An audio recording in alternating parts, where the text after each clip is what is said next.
ಬಹಳ ದೊಡ್ಡ ಬಿಜೆಪಿ ಮ್ಯಾಗ ಯಾವಾಗಲೂ ಒಂದು ಅಪವಾದ ಏನಪ್ಪಾ ಅಂದ್ರ ಬಿಜೆಪಿ ಅಧಿಕಾರಕ್ಕೆ ಬಂದ್ರೆ ಸಂವಿಧಾನ ತಿದ್ದುಪಡಿ ಮಾಡ್ತಾರೆ. ಅವ ಆತ್ಮೇಡ್ ರಾಹುಲ್ ಗಾಂಧಿ ಅವನ ಮೆದುಳು ಹಿಂದೆ ಇತ್ತು ಗೊತ್ತಿಲ್ಲ. ಒಂದು ಹೋಗೋಣ ಲೋಕಸಭಾದಾಗ ಸಂವಿಧಾನ ಒಳಗೇನು ಪೇಜ್ ಹಾಕೋದ ಗೊತ್ತಿಲ್ಲ, ಏನೇನು ಅಂಬೇಡ್ಕರ್ ಅವ್ರು ಬರ್ತಾರ ಗೊತ್ತಿಲ್ಲ.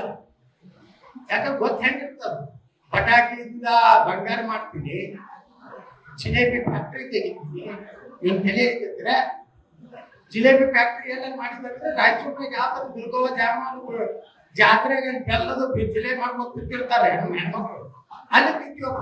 ಇವಾಗ ಫ್ಯಾಕ್ಟ್ರಿ ತೆಗಿತಾವ ಹೊಲದಾಗ ನದಿ ಒಳಗೆ ಹಿಂಗ ಊರ್ತಾರ ಜಿಲೇಬಿ, ಅದು ಹಿಂಗ್ ದೊಡ್ಡ ಗಿಡ ಜಿಲೇಬಿ ಬಿಡ್ತದೆ. ಅಂತ ಪುಣ್ಯಾತ್ಮ ಸಂವಿಧಾನ ಬಗ್ಗೆ ಬಹಳ ಮಾತಾಡ್ತಾರೆ ನಮ್ಮ ವಿರುದ್ಧ.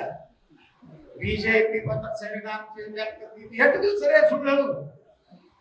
ಅಟಲ್ ಬಿಹಾರಿ ವಾಜಪೇಯಿ ಸರ್ಕಾರ ನಾನೇ ಮಂತ್ರಿ ಇದ್ದೆ, 6.5 ವರ್ಷ ಸರ್ಕಾರ ಇತ್ತು, ಸಂವಿಧಾನ ಏನಾದ್ರು ಬದಲಾವಣೆ ಮಾಡಿದ್ವಿ ಅಂದ್ರೆ ನಾವು.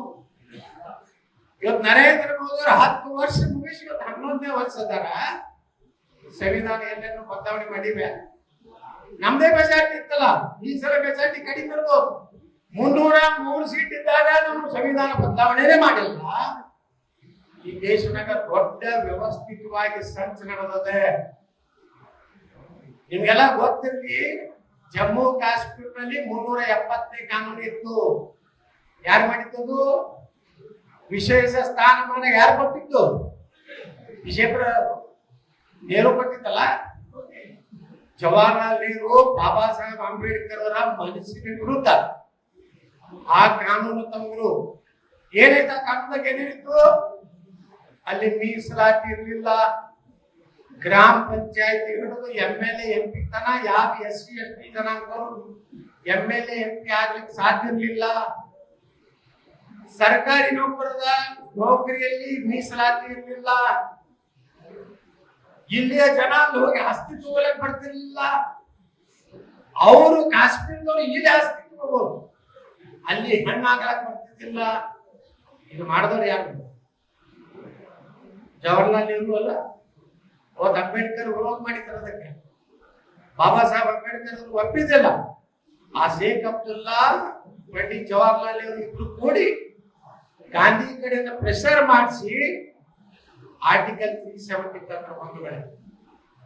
ಇವತ್ತೇನಾರೆ ನರೇಂದ್ರ ಮೋದಿ ಅವರು ಪ್ರಧಾನಮಂತ್ರಿ ಆಗದೇ ಹೋಗಿದ್ರೆ,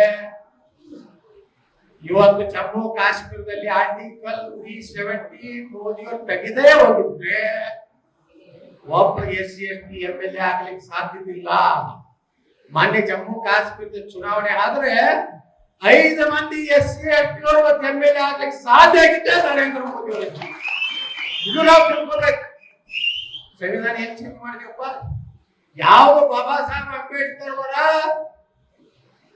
ಮನಸ್ಸಿನ ವಿರುದ್ಧ ಏನೇನದ ಅದನ್ನೆಲ್ಲ ಚೇಂಜ್ ಮಾಡಿ ಬಾಬಾ ಸಾಹೇಬ್ ಅಂಬೇಡ್ಕರ್ ಸಂವಿಧಾನವನ್ನೇ ಈ ದೇಶದಲ್ಲಿ ಹಿಡಿದು. ಬಾಬಾ ಸಾಹೇಬ್ ಅಂಬೇಡ್ಕರ್ ಸಂವಿಧಾನದಲ್ಲಿ ವಕಫ್ ಅನ್ನುವಂತ ಶಬ್ದನೇ ಇಲ್ಲ. ಇದು ನಾ ಹೇಳ್ತಾ ಇಲ್ಲ ಮಕ್ಕಳೇ.